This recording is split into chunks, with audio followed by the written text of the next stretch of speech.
বড় বড় সেকুলার দল যেমন বিএনপি আওয়ামী লীগের সাথে ঐক্য করার স্বপ্ন নিয়ে বসে থাকে। ঝামেলাটা কোথায় হয়? ঝামেলা হয় কিন্তু এখানে এসেই যে কেন্দ্র বলে দেয় ঠিক আছে তুমি যাও, তোমাকে আমার মার্কা দিলাম, তুমি আমার এলাকায় নির্বাচন করো, কিন্তু অঞ্চলের লোকেরা পিটায়, তারা ধরে মারে, তারা কিন্তু খুব কমই কেন্দ্রের আনুগত্য করে। এই ঝামেলা সেকুলার দলে আছে বা স্বাভাবিক দুনিয়াদার দলে আছে, কিন্তু ইসলামী দলের মধ্যে এরকম খাসলাত আসতে পারে এমনটা আমরা কল্পনা করি না। তো আনুগত্যই যেহেতু মূল কথা, ইনশাআল্লাহ এটা নিয়ে কোনো সমস্যা থাকবে না। আসসালামু আলাইকুম রহমতুল্লাহ। আর ইসলামের রাজনৈতিক আলাপনে আপনাদের স্বাগতম।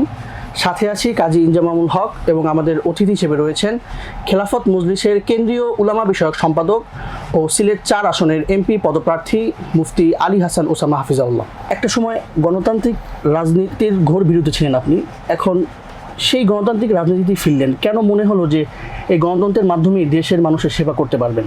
বিসমিল্লাহির রহমানির রহিম, হামিদান মুসাল্লিয়ান মুসাল্লিমা আম্মা বাদ। গণতান্ত্রিক রাজনীতির বিরোধী আমরা আগেও ছিলাম, এখনো আছি, চিরকাল থাকবো ইনশাআল্লাহ। আমাদের যত মানুষ আমরা ইসলাম প্রতিষ্ঠার জন্য মেহনত চালাচ্ছি, গণতন্ত্রের মূল মন্ত্রকে আমরা ইসলামের সঙ্গে সাংঘর্ষিক মনে করি। গণতন্ত্রের মূল কথাই হলো সকল ক্ষমতার মালিক এবং উৎস জনগণকে মনে করা, আর আমাদের রাজনীতির প্রথম কথাই হলো সার্বভৌমত্বের মালিক, সকল ক্ষমতার মালিক একমাত্র আল্লাহ তাআলাকে মনে করা। হ্যাঁ, বাকি এটা নিয়ে কথা হতে পারে যে আপনি তো আগে প্রচলিত এই ধারার রাজনীতির সাথে জড়িত ছিলেন না, এখন কেন জড়িত হয়েছেন? এটার জবাব হলো আগের ধারাটাও সঠিক ছিল, এখন যেই ধারায় আছি আমি সেটাও সঠিক। এখন প্রশ্ন আসতে পারে যে উভয়টা সঠিক হয় কেমনে, উভয়টা তো সাংঘর্ষিক। এর জবাব হলো ইসলামী ফিকহের মূলনীতিতে দুটো শব্দ আছে, একটা হলো আজিমত আর একটা হলো রুখসাত। আজিমত মানে হলো দৃঢ় সংকল্প, রুখসাত মানে হলো ছাড় বা শিথিলতা গ্রহণ করা। যেমন গত রমজানে আমি আলহামদুলিল্লাহ আল্লাহ তাআলার অনুগ্রহে ওমরা সফরে ছিলাম। যে কয়দিন আমি ছিলাম মক্কা এবং মদিনা মিলিয়ে পুরো টাইম আমি মুসাফির ছিলাম।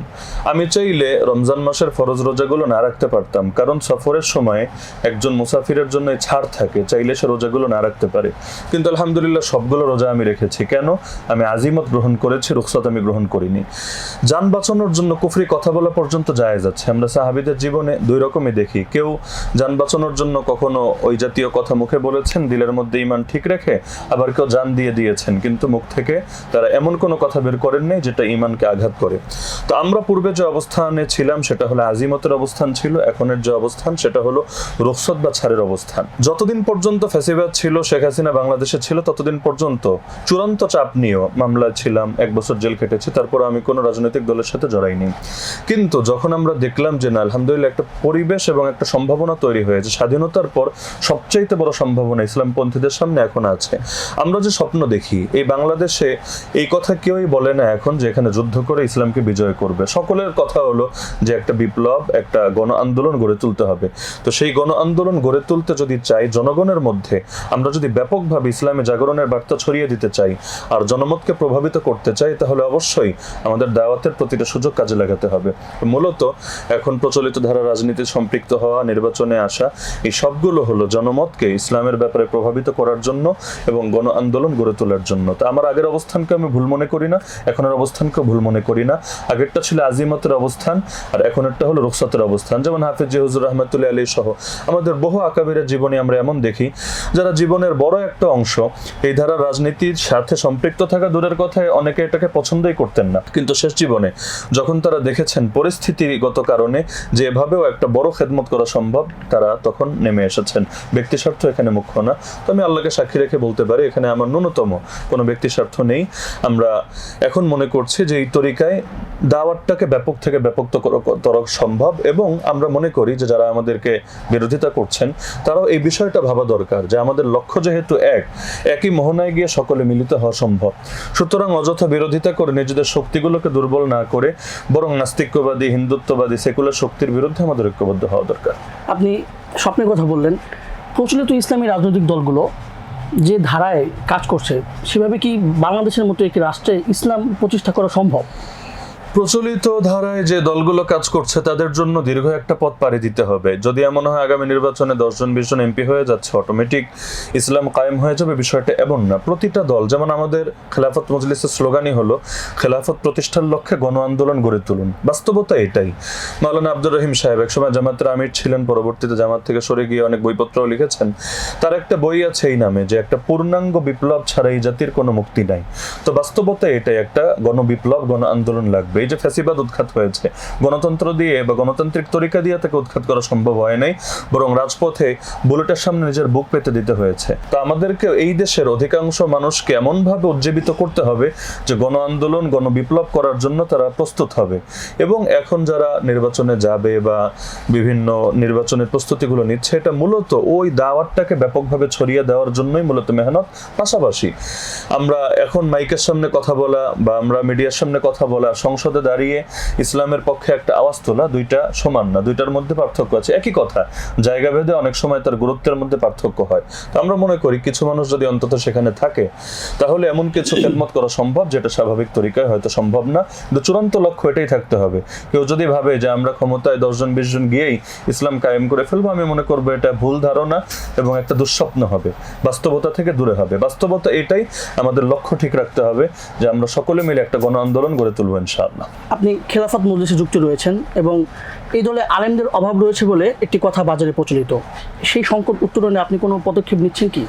খেলাফত মজলিসে আলেমদের অভাব বিষয়টা একটা অবাস্তব কথা। বাস্তবতা হলো খেলাফত মজলিস শুধুমাত্র আলেমদের সংগঠন না। বাংলাদেশে কিছু সংগঠন আছে শুধু আলেমদেরকে নিয়ে, সেখানে নাম বলার প্রয়োজন নেই, সেখানে আলেমরাই হলো মুখ্য, 2-4 জন জনগণ হয়তো কদাচিৎ সম্পৃক্ত হয়ে আছে। কিন্তু খেলাফত মজলিস প্রতিষ্ঠিত হয়েছিল কেন? যে সময় খেলাফত মজলিস প্রতিষ্ঠিত হয় ওই সময় কিন্তু আরো অনেক দল বাংলাদেশে ছিল। তারপরও কেন হয়েছিল? শুরুর লক্ষ্যই, অবিভক্ত খেলাফত মজলিস যখন প্রতিষ্ঠা হয়, শুরুর লক্ষ্যই ছিল 3 ধারার মানুষকে নিয়ে আমরা কাজ করব, যার মধ্যে ওলামায়ে কেরামও থাকবেন, জনসাধারণও থাকবেন। বাংলাদেশে আলেমের চাইতে জনগণের সংখ্যা কিন্তু অনেক বেশি। যদি ধরি 17-18 কোটি মানুষ, এর মধ্যে আলেম কয় কোটি? তা আলেমের সংখ্যা কম, সাধারণ জনগণের সংখ্যা বেশি। আমরা যেহেতু এভাবেই কাজ করি যে আমাদের এখানে আলেমও থাকবে, জনগণও থাকবে, তো যেহেতু জনগণের সংখ্যা বেশি, স্বাভাবিকভাবে এখানেও জনগণের সংখ্যা বেশি থাকবে। ওই তুলনায়, মানে পারস্পরিক তুলনা করলে মনে হতে পারে আলেমের সংখ্যা কম মনে হবে, কিন্তু আমি যদি আমার সিলেট বিভাগের কথা বলি, সবচাইতে বেশি আমাদের সংগঠন শক্তিশালী সিলেট বিভাগে।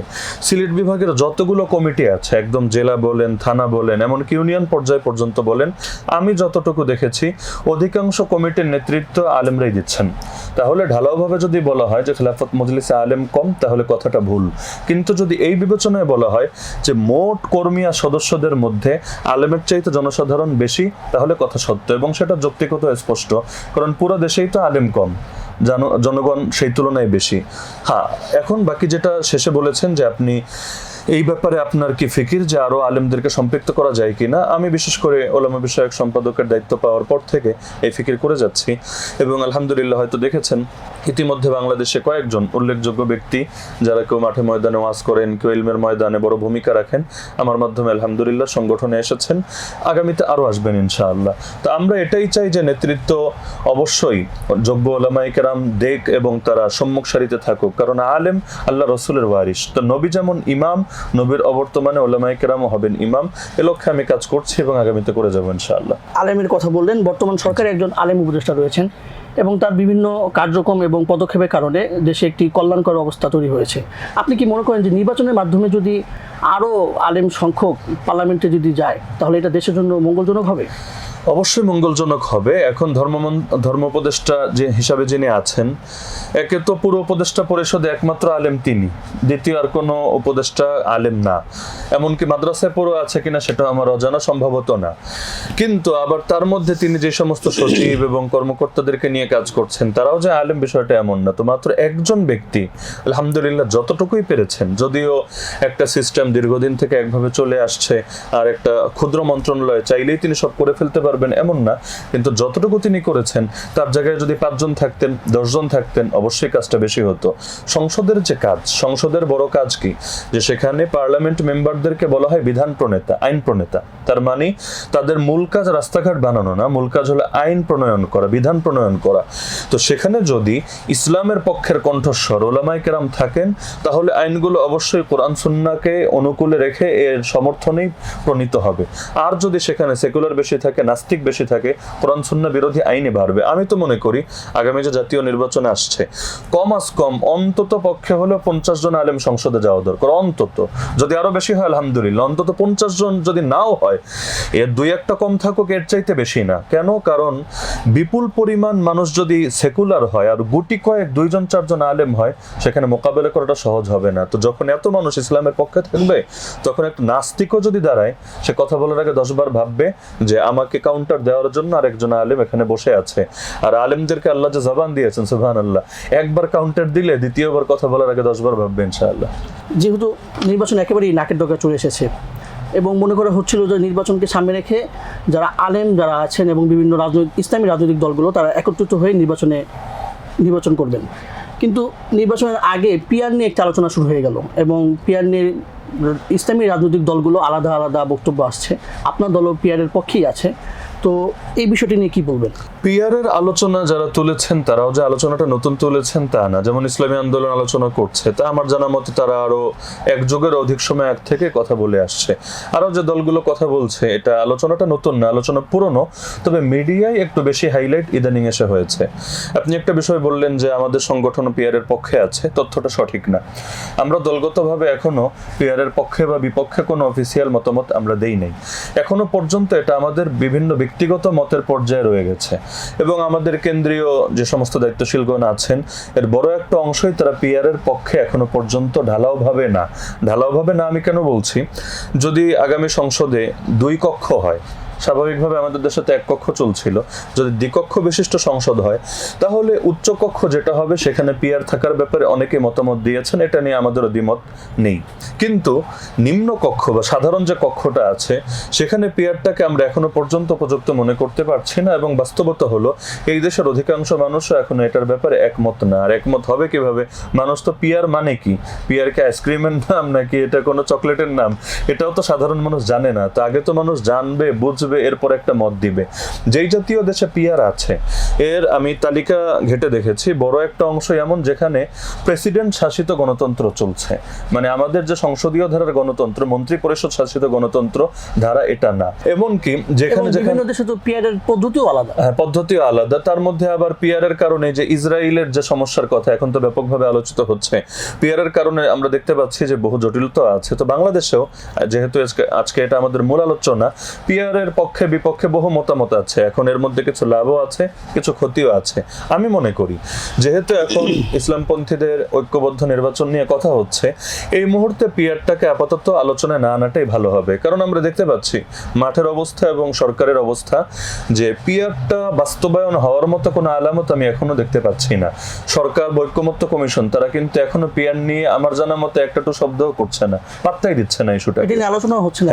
এই যেমন জাতিসংঘের ইস্যুটা নিয়ে আমরা আন্দোলন করলাম, ইসলামপন্থীর আন্দোলন করলো, কিন্তু তারা ঠিকই খুলে দিয়েছে। কেন? ইসলামপন্থীদের এই কথাকে তারা পাত্তাই দিচ্ছে না। তাহলে পিআর এর ক্ষেত্রে আমরা ধরতে পারি ইসলামী আন্দোলন দাবি করেছে, জামাতে ইসলামী দাবি করছে, সরকার হয়তো তার আচরণ থেকে মনে হচ্ছে এটাকে পাত্তা দিবে না। তো যেহেতু এটা খুব একটা আশা করা যাচ্ছে না, তাহলে সুতরাং এই জিনিসটাকে এত হাইলাইটে এনে, নফলকে হাইলাইটে এনে ফরজকে তরক করার অর্থ হয় না। আমার মনে হয় এখন সকলের ঐক্যবদ্ধ নির্বাচন, 1 আসনে 1 ব্যালট, 1 বাক্স ইসলামের পক্ষে, এটার পক্ষেই কথা জোরদার হওয়া দরকার। এটা যদি আমরা করতে পারি, আমরা সফল হব ইনশাআল্লাহ। 5 আগস্ট পরবর্তী সময়ে এই বর্তমান অন্তর্বর্তীকালীন সরকারের অনেক সিদ্ধান্ত একটি বিতর্ক সৃষ্টি করেছিল। তার মধ্যে একটি হচ্ছে জাতিসংঘের মানবাধিকার দপ্তর অনুমোদন, এবং আমরা জানি যে আজকে তাদের কার্যক্রম শুরু হয়ে গিয়েছে এবং এর আগে নারী সংস্কার কমিশন নিয়েও বিতর্ক উঠেছিল। সরকারের এইসব কার্যক্রমকে আপনারা কিভাবে দেখেন? আমরা দলগতভাবে এটা মনে করি যে একটা অনির্বাচিত সরকার খুব বেশি দীর্ঘ সময় দেশের জন্য থাকা, এটা রাজনীতির জন্য খুব কল্যাণকর না।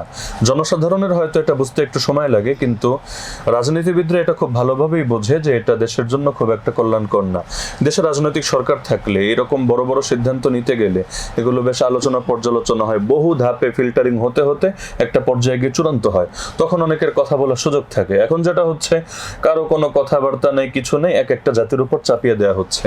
আমি যেটা দেখতে পাচ্ছি যে ইন্টারিম গভর্নমেন্ট তারা কিছু ভালো কাজ করেছে, কোনো সন্দেহ নেই, ভালোকে আমরা ভালো বলেছি, ধন্যবাদ জানিয়েছি। কিন্তু আমার কাছে যেটা মনে হয়েছে যে বিগত ফ্যাসিস্টরা যেমনিভাবে ইন্ডিয়ার পক্ষে পারপাস সার্ভ করেছে, আমাদের ইন্টারিম গভর্নমেন্ট তারা পশ্চিমাদের পক্ষে পারপাস সার্ভ করছে এবং তাদের আদর্শগুলোই এখানে বাস্তবায়নের চেষ্টা করছে। তো আমরা এই বাংলাদেশকে দিল্লিও হতে দেব না, আমরা এই বাংলাদেশকে ওয়াশিংটনও হতে দেব না। এই যে জাতিসংঘের বিষয়টা যেটা আলোচনায় আসলো, এটা তো শুধুমাত্র ওদেরকে খুশি করার জন্য। কিন্তু এই যে একটা বিশাল সিদ্ধান্ত জাতির উপর চাপিয়ে দেওয়া হলো, কোনো মতামত নেওয়া হয়নি, এমনকি আমরা যে বিরোধিতা করলাম এই মতামতটাকে কোনো তোয়াক্কাই তারা করে নাই। সুতরাং এই সরকার খুব বেশিকাল না থাকাটাই আমার জন্য, আমার দৃষ্টিতে কল্যাণকর মনে হয়। তবে তারা যে সংস্কারের ওয়াদা দিয়ে এসেছে সেটা দ্রুততম সময়ে সম্পূর্ণ করা দরকার এবং সবচাইতে বেশি দরকার একটা সুষ্ঠু নির্বাচন। কারণ সুষ্ঠু নির্বাচন হলে জনগণ তাদের মতামত দেওয়ার সুযোগ পাবে এবং যাদেরকে কল্যাণকর মনে করবে তাদেরকেই তারা গিয়ে বসাবে। সরকার যদি এটা করতে পারে যে পেশি শক্তি দিয়ে অথবা জোর করে কেউ ক্ষমতার গদিতে না বসবে, ইনশাআল্লাহ এই দেশের মধ্যে কিছুটা পরিবর্তনের সম্ভাবনা আছে। যদিও বাংলাদেশে খুব তাড়াতাড়ি বেশি ভালো কিছু আশা করা আসলেই জটিল ব্যাপার। একটা নির্বাচন দিলেই সব সমস্যার সমাধান হবে না, আমরা এটা মনে করি না। আমি ব্যক্তিগতভাবে মনে করি আমাদের ইসলামপন্থীদের আরও একটা ক্রান্তিকাল অতিবাহিত করতে হবে এবং এরপর ইনশাআল্লাহ ইসলামের সোনালী সূর্য একসময় উদিত হবে। সিলেট 4 আসনের খেলাফত মজলিস আপনাকে প্রার্থী করেছে এবং আপনি ইতিমধ্যেই জনসংযোগও শুরু করে দিয়েছেন। নির্বাচনের বিজয়ের ব্যাপারে কতটা আশাবাদী আপনি? নির্বাচনের বিজয়ের ব্যাপারে ইনশাআল্লাহ আমরা 100%ই আশাবাদী। এত পরে আমরা যে মাঠে নেমেছি, ইতিমধ্যে কোনো প্রার্থী কেউ 2 মাস, কেউ 4 মাস, কেউ 6 মাস মাঠে কাজ করছেন। আমরা এত পরে নেমেছি কেন? আমরা এগুলো হিসাব নিকাশ করেই মাঠে নেমেছি। গায়ে যখন কাদা লাগাবো বিজয় নিয়েই ঘরে ফিরবো। গায়ে কাদা লাগাবো কিনা এটা নিয়ে আগে সময় নেওয়া যায়, কিন্তু ময়দানে একবার যখন নেমে গিয়েছি বিজয়ী হওয়া ছাড়া আমরা ফিরবো না ইনশাআল্লাহ। এখন আমাদের সামনে নির্বাচনের কিছু অস্পষ্টতা আছে। এক নম্বরে হলো নির্বাচনটা আদৌ তাড়াতাড়ি হবে কিনা। সরকার যে ফেব্রুয়ারি বা এপ্রিলের কথা আলোচনায় আসছে, এটা হবে কিনা এখনো কিন্তু অস্পষ্টতা এবং ধোঁয়াশা আছে। যতদিন নির্বাচনের তফসিল ঘোষণা না হবে এই ধোঁয়াশা থাকবে। এই যে ইসলামপন্থীদের ঐক্যটাও এখন স্পষ্ট হচ্ছে না, কিন্তু এই জটিলতার কারণেই আমি মনে করি যদি নির্বাচন যথাসময়ে হয় এবং ইসলামপন্থীরা ঐক্যের ব্যাপারে এখনো পর্যন্ত নীতিগতভাবে যে একমত আছেন এটা বজায় রাখতে পারে, এবং আমার আসনের যে অবস্থা সেখানেও আমরা এগুলো ফিল্ড জরিপ করে দেখেছি, যদি ইসলামপন্থীরা ঐক্যবদ্ধ হয়ে নির্বাচন করতে পারে ইনশাআল্লাহ সুম্মা ইনশাআল্লাহ কেউ নাই যে আমাদের বিজয় রুখে দেবে। তবে আমরাই যদি পারস্পরিক কামড়াকামড়িতে লিপ্ত হই এবং এক আলেমের মোকাবেলে এক সাধারণকে দাঁড় করি, আমরা নিজেরাই ফিল্ডের মধ্যে একটা কাদা ছড়াছড়ি পরিবেশ সৃষ্টি করি, তাহলে হয়তো কিছু জটিলতা তৈরি হবে। তবে আমরা সবকিছুর পর আশাবাদী ইনশাআল্লাহ ঐক্য বজায় থাকবে এবং চূড়ান্ত বিজয় আসবে ইনশাআল্লাহ। সবচাইতে বড় প্লাস পয়েন্ট হলো এই সিলেট 4 আসন, আমার নির্বাচনী আসন যেটা, এখানে অধিকাংশ মানুষ ধর্মপ্রাণ, তারা ইসলামের জন্য নিবেদিত প্রাণ এবং ওলামায়ে কেরামকে তারা নিজের প্রাণের চাইতেও বেশি ভালোবাসেন এবং তারা বহু কিছুই তো দেখেছেন, এবার আলেমদেরকে দেখার একটা স্বপ্ন দেখেন। আর আলহামদুলিল্লাহ আমরা আমাদের পরিকল্পনাও হয়তো দেখেছেন ইতিমধ্যে জনগণের সামনে উপস্থাপন করেছি, আমরা কি চাই, কেন চাই, কিভাবে চাই। আমি এই যে একটা পরিকল্পনা 22 দফা আমি ঘোষণা দিয়েছি, আমার আগ পর্যন্ত একজন প্রার্থীও এরকম গোছালো পরিকল্পনা উপস্থাপন করে নাই। তারা শুধু আমারে ভোট দাও ভোট দাও ভোট দাও। কিন্তু এই যে আমরা জনগণকে বোঝাচ্ছি যে এভাবে এভাবে এই পয়েন্টে কাজ করলে পরিবর্তন সম্ভব, আমরা দেখতে পাচ্ছি জনগণের মধ্যে অতি অল্প সময়ে মাত্র 2-3 দিনের মধ্যে যে সারা দেখেছি, ইনশাআল্লাহ সুম্মা ইনশাআল্লাহ আমরা বিজয় নিয়ে ঘরে ফিরব। আপনি ইসলামী জোটের কথা বললেন যে সবাই একসাথে হয়ে নির্বাচন করা উচিত। আপনার দল সহ প্রায় আরও অন্যান্য 5টি দল, ইসলামী দলগুলো নিজেদের প্রার্থী ঘোষণা করেছে বিভিন্ন আসনে একসাথে। যারা ইসলামকে ভালোবাসে তারা তো একটা দ্বিধার মধ্যে পড়ে যেতে পারে যে কাকে আমরা ভোট দিব, এই বিষয়টি নিয়ে যদি বলতেন। দুটো পয়েন্টে বলি। এক নম্বর হলো ইসলামী জোট নিয়ে এবার কোনো আলাপ হচ্ছে না, এটা ক্লিয়ার করে দেওয়া দরকার। এবার আলাপ হচ্ছে আসন সমঝোতা নিয়ে, দুটো ভিন্ন জিনিস। জোট মানে কি, সকলে আমরা একটা জোটের অধীনে আসব, সেখানে জোটের একটা মার্কা থাকবে, কিন্তু বাংলাদেশের অতীত অভিজ্ঞতা বলে যে এরকম জোট করলে লাস্টে গিয়ে ওই জোটটা আলাদা আরেকটা দলে গিয়ে পরিণত হয়। তো এই জন্য এবার জোটের কোনো কথা হচ্ছে না, এবার হচ্ছে যে প্রত্যেকে নিজ নিজ প্রতীকে নির্বাচন করবে, তবে এক আসনে ইসলামের পক্ষে একটা ব্যালট বাক্সই থাকবে, একজন দাঁড়াবে, যেখানে একজন দাঁড়াবে সেখানে অন্যরা স্যাক্রিফাইস করবে। এখন আপনি যে প্রশ্নটা করেছেন যে তাহলে 5 দলই যদি প্রার্থী দিয়ে থাকে এবং ইতিমধ্যে ঘোষণা করে দিয়েছে, তাহলে সেই ক্ষেত্রে কি হবে? যেমন আমাকে ঘোষণা দেওয়ার আগ পর্যন্ত কোনো একজন দ্বিতীয় আলেম অন্য কোনো দলকেও ঘোষণা দেয়নি, তবে আমাকে ঘোষণা দেওয়ার পর আরো দুটো দল, একজন আলেমের নাম এসেছে। এই ক্ষেত্রে যেটা হবে, আমরা যে আসন সমঝোতা করব, কিসের ভিত্তিতে করব? একটা ভিত্তি তো লাগবে। এখন ভিত্তি যদি হয় যে কার চাপার জোর বেশি, আমি বললাম আমাকে এটা ছেড়ে দাও, সে বললো আমাকে এটা ছেড়ে দাও, তাহলে কেন্দ্রীয় অফিসে মারামারি ছাড়া ভিন্ন কিছু হবে না। একই আসন নিয়ে দেখা যাবে কারাকারি শুরু হবে। তাহলে আসন সমঝোতা হওয়ার জন্যই সব দলের প্রার্থী ঘোষণা হওয়া লাগবে। কিভাবে? সবাই মাঠে কাজ করবে। যেমন ধরেন আমার আসনে যদি 5 জন থাকে, আমরা 5 জন মাঠে কাজ করব। এরপর মাঠই বলে দিবে যে এই আসনে ইসলামের পক্ষে কার সম্ভাবনা বেশি। ওই যার সম্ভাবনা বেশি মনে হবে এবং যিনি ব্যক্তিগতভাবেও যোগ্য হবে, তার জন্য অন্যরা স্যাক্রিফাইস করবেন। কারণ আমাদের রাজনীতি আল্লাহর জন্য, দুনিয়ার চাওয়া পাওয়াটা এখানে মুখ্য না। তাহলে এখন যেটা হচ্ছে, আমি মনে করি এতে 2টা ফায়দা হবে। 1 নম্বর ফায়দা হবে, প্রতিটা সংগঠনকে আমরা ইসলামের পক্ষের শক্তি এবং আমাদের সংগঠন মনে করি, কোনোটা তাদের না, সবই আমাদের। তো এখন সবগুলো সংগঠন শক্তিশালী হোক, তৃণমূলে কাজ হোক। অনেক সংগঠন এমন আছে ইউনিয়ন পর্যায়ে কমিটিই নেই, আবার ওয়ার্ড পর্যায়ে তো অনেকেরই নাই। তো এখন যদি প্রার্থী ঘোষণা দেয়, একটু দলগুলো কাজ করার শক্তি পায়, সবগুলো উপজেলা, সবগুলো থানা, সবগুলো ইউনিয়ন, সবগুলো ওয়ার্ডে একটু কাজটা গুছিয়ে আসে। তো গুছাক, এভাবে 2 মাস 4 মাস যদি গুছাতে পারে, তারা নির্বাচন করুক বা না করুক, দলের ফায়দা হবে, সংগঠনের ফায়দা এবং দিন শেষে ইসলামের ফায়দা। আর সবার শেষে গিয়ে যার পক্ষে সম্ভাবনা বেশি হবে তার জন্য স্যাক্রিফাইস করবে। আর প্রত্যেকে তো নিজের যোগ্যতার ব্যাপারে ওয়াকিবহাল। যদি এমন হয় একই আসন, সেখানে একজন যোগ্য আলেম আছে আর আরেকজন আলেম না, সাধারণ ব্যক্তি আছে, তাহলে এক্ষেত্রে তো আমরা ইসলাম সামনে রাখলে এটাই দেখি যে আলেমের হকই বেশি। কারণ আল্লাহ রসুল সাল্লাল্লাহু আলাইহি ওয়াসাল্লাম তিনি ইমাম ছিলেন, এরপর তার ওয়ারিসরা, তারা যদি যোগ্য হন তারাই ইমাম হবেন, এটাই যুক্তির দাবি। তাহলে সেখানে দলান্ধতার চাইতে, আসাবিয়াত, স্বজনপ্রীতির চাইতে এটাই তো কল্যাণকর হবে। আলেমের জন্য তারা স্যাক্রিফাইস করবেন, আল্লাহ তাআলার বিনিময় দুনিয়াতেও দিবেন, আখিরাতেও দিবেন। আর আপনি এখানে স্যাক্রিফাইস করবেন, আমি আবার আরেক জায়গায় আমার দলের লোকেরা আপনার জন্য স্যাক্রিফাইস করবে। এভাবেই তো আসন সমঝোতা হবে। আর বাংলাদেশে যত দল আছে, একদম সবচাইতে বড় দল থেকে শুরু করে সবচাইতে ছোট দল, কেউই সব জায়গায় সমান শক্তিশালী না। যে ছোট সেও দেখা যাবে একটা থানায় সে অনেক শক্তিশালী, আবার যে বড় দেখা যাবে বিভাগ 8টা থাকলে এর মধ্যে 7টায় সে অনেক শক্তিশালী, আর একটাই হয়তো তুলনামূলক দুর্বল। তো সমঝোতার ক্ষেত্রে সবারই স্যাক্রিফাইস করা লাগবে। তো এখন যে ঘোষণা দেওয়া হচ্ছে, যারা রাজনীতি বোঝে না তারা ভাবছে হায় রে অনৈক্য, আসলে অনৈক্য না, এটা ঐক্যের সিঁড়ি, এবং এই সিঁড়িতে চড়ে ইনশাআল্লাহ ঐক্য হবে।